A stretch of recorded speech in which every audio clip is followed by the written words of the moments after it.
The Arab-Islam slave trade of North Africa, the longest and the largest slave trade of Africans, did not come in the hands of abelungu. It came from ama-Arabs. Ngiyangithola.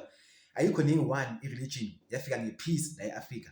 Wonke lama-religion came to conquer us as Africans. Ngiyangithola. uNelson Mandela athi, South Africa will never be free until Palestine is free. uReverend Dumza yena athi, black men, you are on your own. So the largest and the longest slave trade of Africans came from Arabs.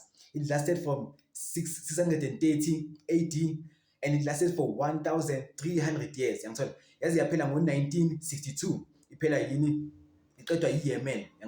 Imagine ama-British, they abolished slavery ngo-1833. Then ngo-1962, only then do ama-Arabs abolish slavery. Ngo-1957 bafethu Ghana was the first country to gain independence.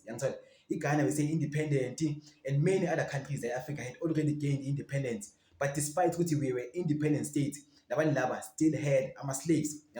Even namanje, ngo-2026, after the passing of Gaddafi in 2011, Libya reverted back to slavery. There were videos circulating of an app, of a slavery app where Arabs were selling Africans on an app.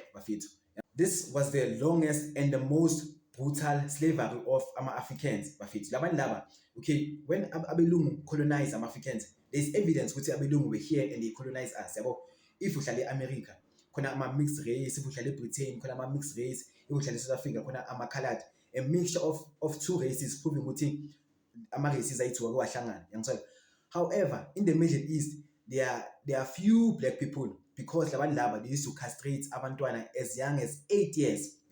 As young as 8 years, they used to castrate abantwana. They used to force women or black women to be concubines ukuthi bangabi nabantwana at all.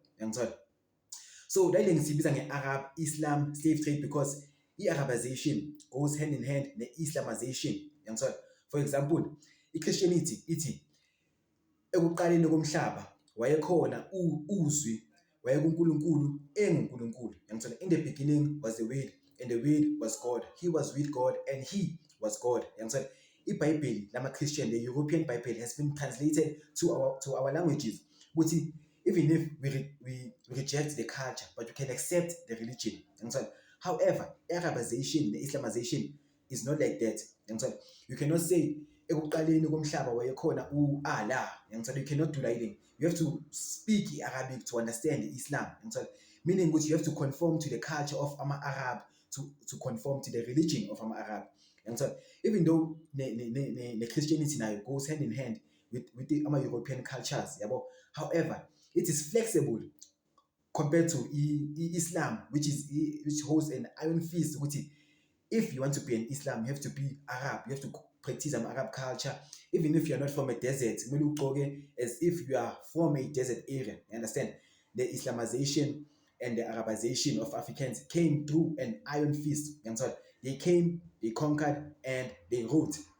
Ayikho ne-one religion. The Africa isn't a peace. They all came to conquer you. They all came to conquer.